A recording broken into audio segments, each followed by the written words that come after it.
मैं गीता प्रस्तुत है आप सभी लोगों के सामने कथा सम्राट मुंशी प्रेमचंद जी की सबसे प्रसिद्ध और चर्चित कहानी ठाकुर का कुआं। जोखू ने लोटा मुंह से लगाया तो पानी में सख्त बदबू आई। गंगी से बोला, यह कैसा पानी है?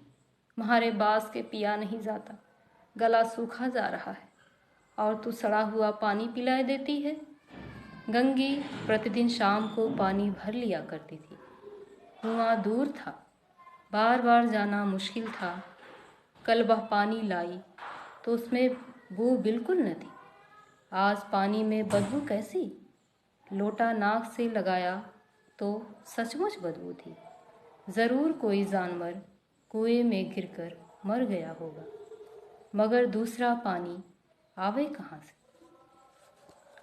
ठाकुर के कुएं पर कौन चढ़ने देगा?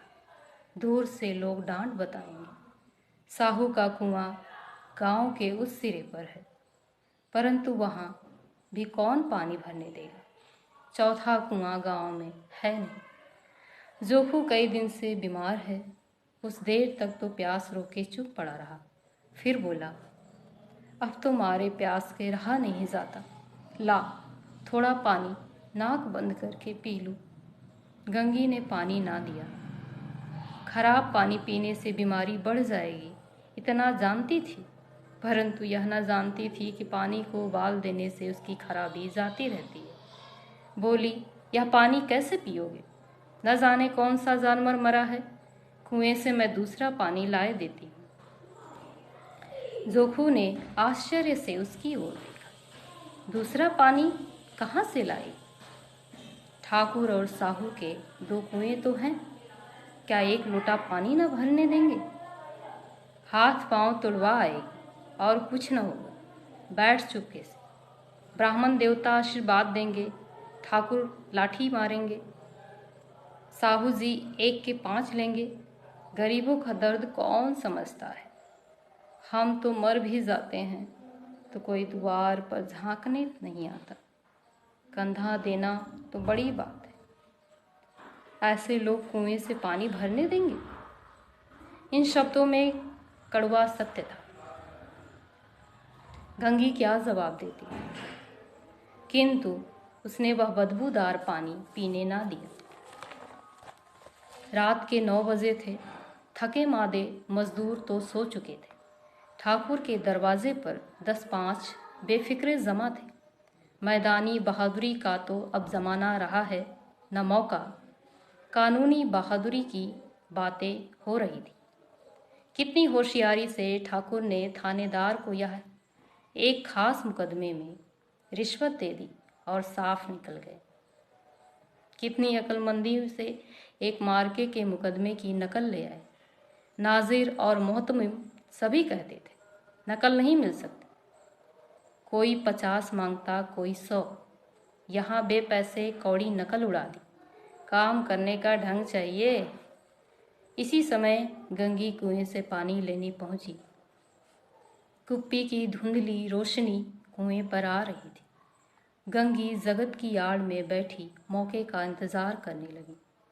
इस कुएं का पानी सारा गांव पीता है, किसी के लिए रोक नहीं। सिर्फ ये बदनसीब नहीं भर सकते। गंगी का विद्रोही दिल रोक नहीं, सिर्फ ये बदनसीब नहीं भर सकते। गंगी का विद्रोही दिल रिवाजी पाबंदियों और मजबूरियों पर चोटें करने लगा। हम क्यों नीच हैं और यह लोग क्यों ऊंच हैं? इसलिए कि ये लोग गले में तागा डाल लेते हैं। यहाँ तो जितने हैं एक से एक छठे हैं। चोरी ये करें, जाल फरेब ये करें, झूठे मुकदमे ये करें। अभी इस ठाकुर ने तो उस दिन बेचारे गड़ेड़िए की एक भेड़ चुरा ली थी और बाद में मारकर खा गया। इन्हीं पंडित जी के घर में तो 12 मास जुआ होता है। यही साहू जी तो घी में तेल मिलाकर बेचते हैं। काम करा लेते हैं, मजूरी देते नानी मरती है। किस बात में हैं हमसे ऊंचे? हाँ, मुंह में हमसे ऊंचे। हम गली गली चिल्लाते नहीं कि हम ऊंचे हैं, हम ऊंचे हैं। कभी गांव में आ जाती हूँ तो रस भरी आंखों से देखने लगते हैं, जैसे सबकी छाती पर सांप लौटने लगता है, परंतु घमंड यह कि हम ऊंचे हैं। कुएं पर किसी के आने की आहट हुई। गंगी की छाती धक धक करने लगी, कहीं देख ले तो गजब हो जाए, एक लात भी तो नीचे ना पड़े।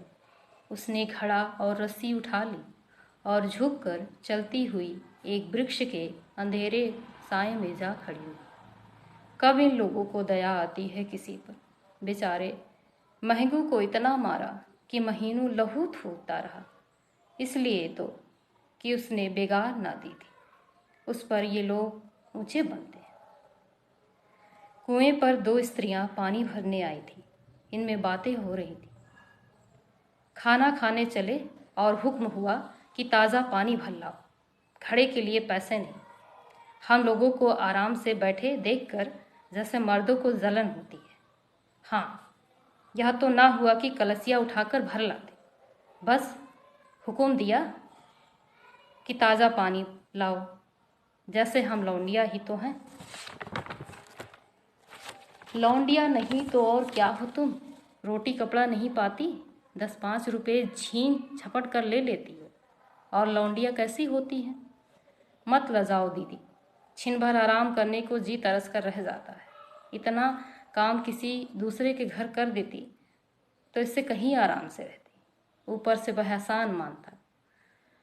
यहाँ काम करते करते मर जाओ, पर किसी का मुंह ही सीधा नहीं होता। दोनों पानी भरकर चली गईं तो गंगी वृक्ष की छाया से निकली और कुएं के जगत के पास आई। बेफिक्रे चले गए थे। ठाकुर भी दरवाज़ा बंद कर आंगन में सोने जा रहे थे। गंगी ने क्षणिक सुख की सांस ली। किसी तरह मैदान तो साफ हुआ।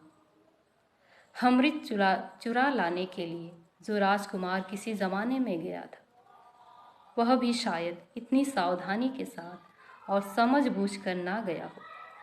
गंगी दबे पांव कुएं के जगत पर चढ़ी। विजय का ऐसा अनुभव उसे पहले कभी ना। उसने रस्सी का फंदा घड़े में डाला, दाएं बाएं चौकन्नी दृष्टि से देखा, जैसे कोई सिपाही रात को शत्रु के किले में सुराग कर रहा। अगर इस समय वह पकड़ ली गई तो फिर उसके लिए माफ़ी या रियायत की रत्ती भर उम्मीद थी। अंत में देवताओं को याद करके उसने कलेजा मजबूत किया और घड़ा कुएं में डाल दिया। घड़े ने पानी में गोता लगाया, बहुत ही आहिस्ता, जरा भी आवाज़ ना हुई। गंगी ने 2-4 हाथ जल्दी जल्दी मारे। घड़ा कुएं के मुंह तक आ पहुंचा।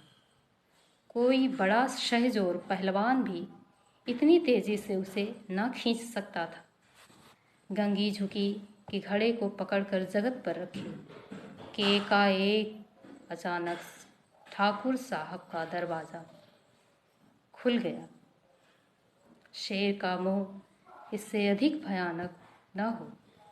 गंगी के हाथ से रस्सी छूट गई। रस्सी के साथ घड़ा धड़ाम से पानी में गिरा और कई क्षण तक पानी में हिलकोरों की आवाज़ सुनाई देती रही।